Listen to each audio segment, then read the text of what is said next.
తెలంగాణ వ్యాప్తంగా మున్సిపల్ చైర్పర్సన్లపై అవిశ్వాస తీర్మానాల పర్వం కొనసాగుతోంది. పెద్దపల్లి జిల్లా మందని మున్సిపల్ చైర్పర్సన్ పుట్టా శైలజపై కూడా అవిశ్వాసానికి రంగం సిద్ధమైనట్లు తెలుస్తోంది. మున్సిపాలిటీలో మొత్తం 13 మంది కౌన్సిలర్లు ఉండగా అందులో 11 మంది బీఆర్ఎస్, 2 కాంగ్రెస్ కౌన్సిలర్లు ఉన్నారు. అయితే పుట్టా శైలజపై 7 బీఆర్ఎస్, 2 కాంగ్రెస్ నేతలు అవిశ్వాస తీర్మానం పెట్టనున్నారు. ఇప్పటికే కౌన్సిలర్లు హైదరాబాద్లో మంత్రి శ్రీధర్ బాబును కలిసినట్లు తెలుస్తోంది. అధికారులకు నోటీసులు అందిన తర్వాత వారంతా శిబిరానికి వెళ్లనున్నారు.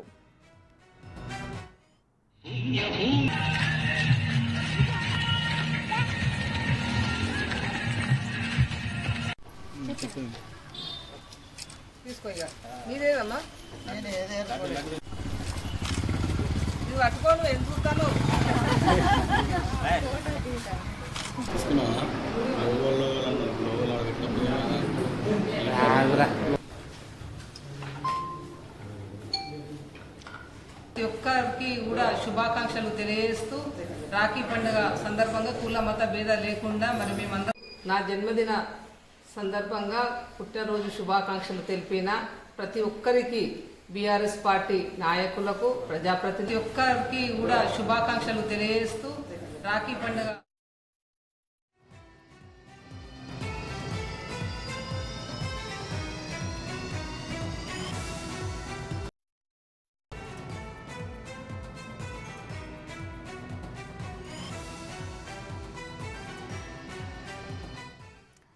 తెలంగాణ వ్యాప్తంగా అయితే మున్సిపల్ చైర్పర్సన్లపై అవిశ్వాస తీర్మానాల పర్వం కొనసాగుతుంది. దీనిపై కంప్లీట్ అప్డేట్స్ ఏంటనేది మా ప్రతినిధి శ్రీనివాస్ అందిస్తారు. శ్రీనివాస్, చైర్పర్సన్స్ మీద కొనసాగుతున్న అవిశ్వాస తీర్మానాల మీద డీటెయిల్స్ ఏంటి?